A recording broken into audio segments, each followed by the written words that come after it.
Hi, this is Blake Stockton from the SBDC at UNF, and in this video we're going to talk about the 5 fundamentals for social media success. Before we jump into the goods here, we're going to talk about a quick overview.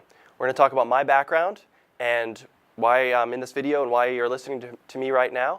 We're going to talk about the 5 fundamentals for social media success, and then where to learn more for free. So quickly, my background: I'm a consultant at the SBDC at UNF, and I specialize in online strategies for growth. And I call that things like social media, websites, e-commerce, SEO, online presence. SEO is ranking your website higher in Google. I talk a lot about email marketing and more video marketing as well. So these are all things I talk with small business owners about to help them grow their business online. And some of that experience comes from my own online business called youthbasketballcamps.com. And it is part blog, it's part directory, where I write about basketball camps, where parents can learn about those camps for their son or daughter. And that website is all SEO based, so it ranks in Google. And that website has had over 1 million visitors since I created it. And I also have some social media properties with that as well. I have Instagram with over 80,000 followers on there. And I made various videos on YouTube that all have over 100,000 views. So quick intro here. I want to say that social media is really different for all kinds of businesses and business owners. They're going to have different needs. The time is going to be different you have to spend on it. People's personalities are all different, how they can maybe get in front of a camera or what they want to share about themselves and their business. So it all kind of comes down to, as a business owner, what can you do for your social media strategy? And you want to think about that a little bit before you start to think about the content you want to do. And actually, some of the things we're going to talk about, you want to consider what you can and can't do. And some of these fundamentals we're going to talk about are all things that I've experienced, that I've had through meeting with hundreds of small business owners over the years, and also from my own campaigns as well. So the first fundamental, let's go ahead and jump into it. I really recommend for small business owners to go all in on one platform, especially in the beginning. And I say that, and I lean towards that fundamental because many times I see business owners that come in, they're very overwhelmed. They're talking about Twitter, they're talking about Instagram, they're talking about Facebook, they're talking about LinkedIn, they're talking about their blogs, their email marketing, and they're all trying to just fit it all in with the other 1,000 things they got to worry about, especially when started. So what I really recommend is looking at what works best for your industry, maybe what's working really well for other competitors. Maybe they're doing better on Facebook and they're doing better with video. Maybe they're doing better with Instagram if you have a very visual business.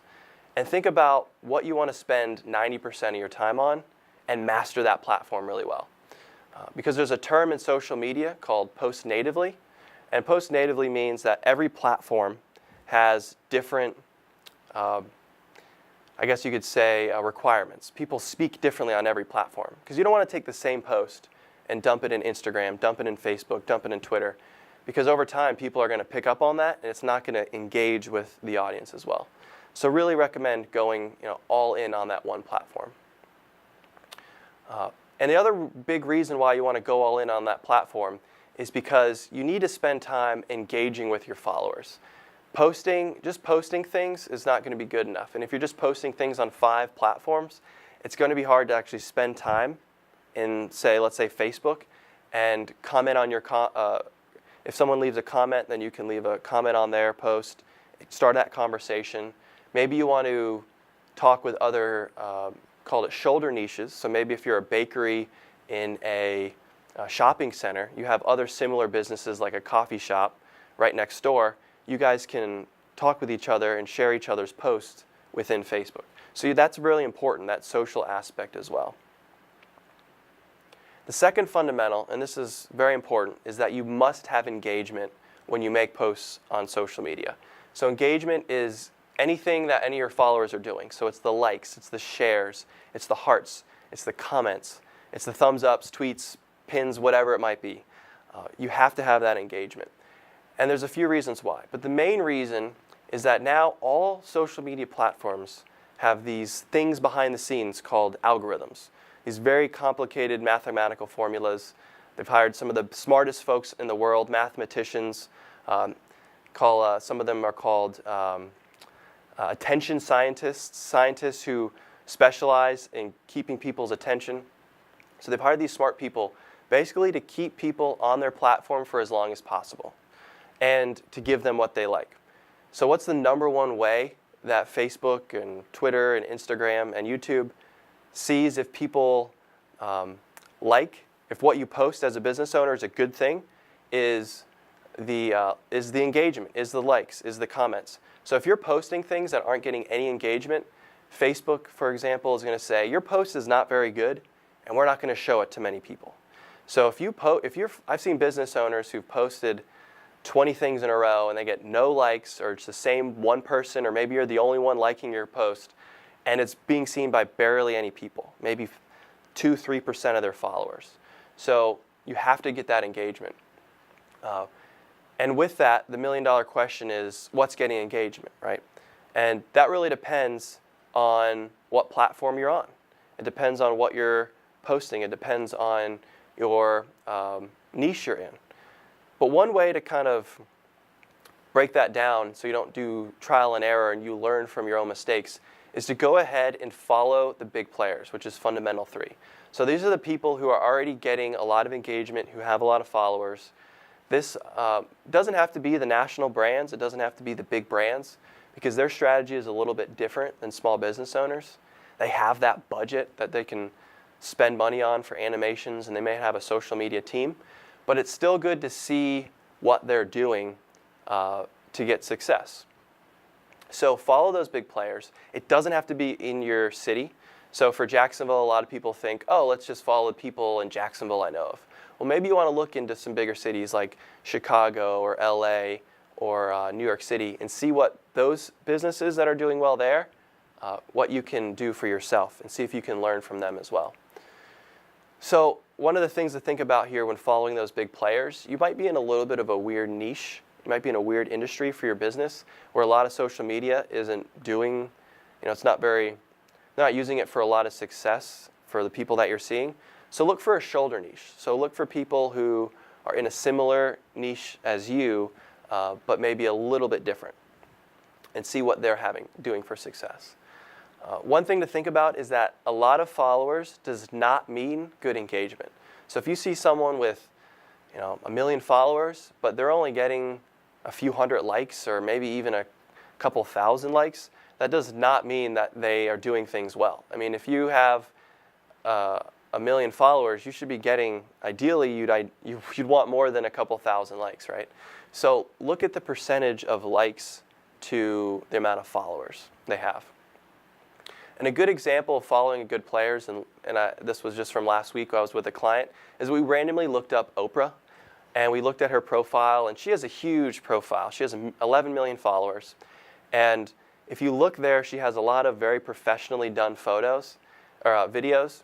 But and by the way, her Facebook is almost all video. There's very little pictures if you go and check that out. There's a lot of very professionally done videos for shows she's on. But many of them, even with the 11 million followers, are only getting 10,000, 20,000, 30,000 views, even with those 11,000 followers. But what's interesting is if you go to, and this when I looked it up, over the past 30 videos and posts she made, the most popular and most viewed video she had was just a 1-minute going live video. Probably her assistant recorded it. You can see the quality isn't great. There's bars on the side of the video. But it has 719,000 views. So that one video reached more people than many of her other professionally done videos combined. So you want to think about that as well for your platform and see if you can do those authentic videos and see what's working for you. Video is getting more and more popular, but those authentic moments tend to do really well with audiences. So that engagement, think about, really study it and see what's working well for people and in your niche as well. So fundamental number 4 is to experiment more. And I love this quote by a very well-known social media marketer called Gary Vaynerchuk. And he says, I'm a better social media marketer than you because I experiment more than you.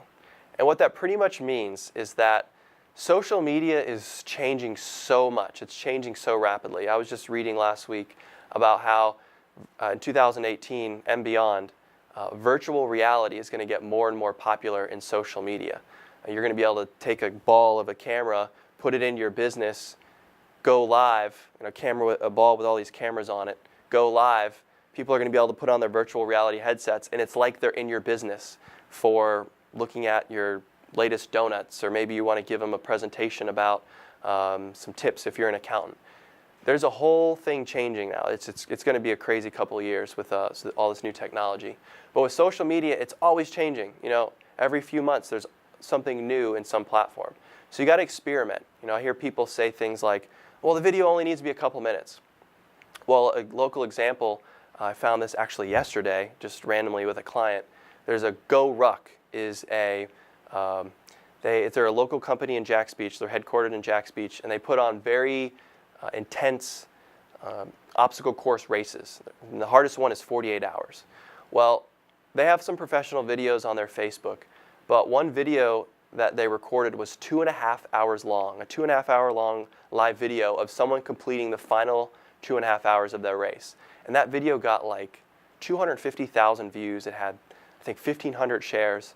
And if you look at their other videos, they're getting 10, 20,000 views. So that one video, which wasn't the 2-3 minute video, it was a 2.5 hour video, got way more reach, way more engagement for their brand than their last, I think, 15 videos combined.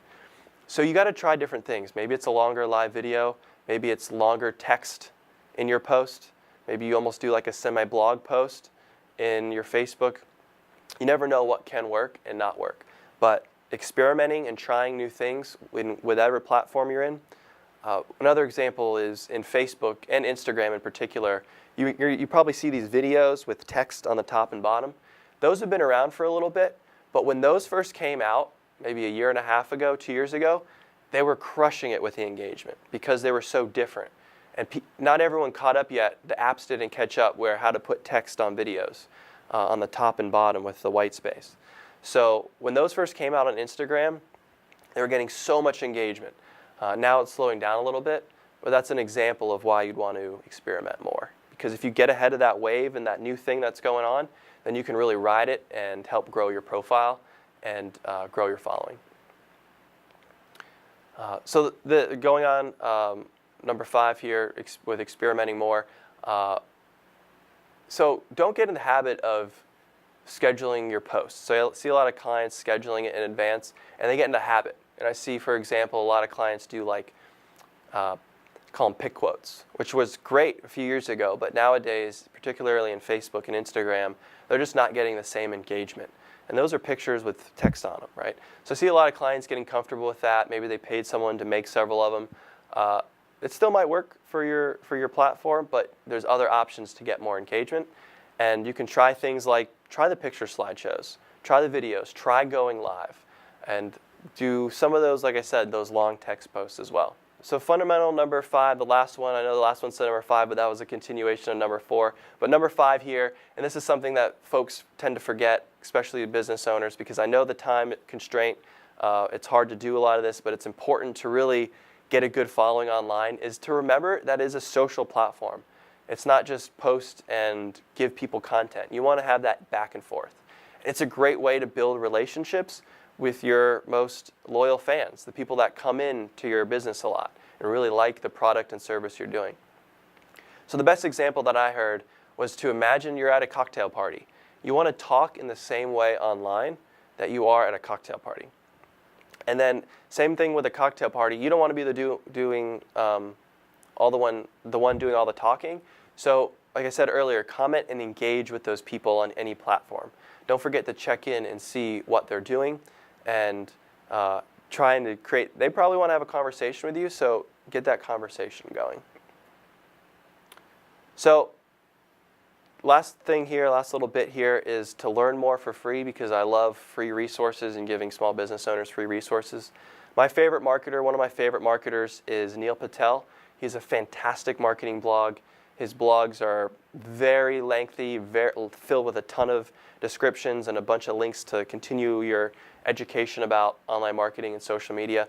And for example, if you go on there and search for Facebook on his blog, he has 61 different articles, and some of the more recent ones, for Facebook algorithm hacks to bring your reach back from the dead. I mean, that'd be great.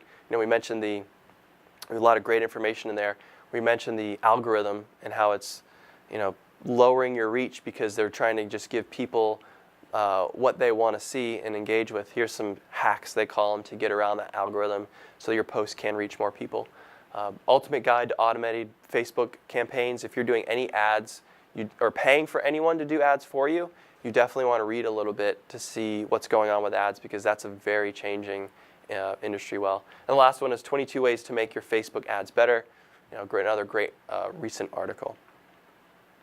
So wrapping up these fundamentals one more time, I said go all in on one platform. Choose that one that's best for you and that you want to spend the most time on, and just master it before you move on to another one. Have to have engagement on that platform you choose. Got to have the likes, comments, shares, so that Facebook, YouTube, Instagram, Twitter, whatever it might be, LinkedIn is sharing it to more and more of your followers. Follow the big players to figure out what is getting engagement. Experiment more. Learn, try new things, don't get comfortable. And then when you're online, be social, have that conversation, and build online relationships. Again, I'm Blake Stockton from the SBDC at UNF. Thanks for watching.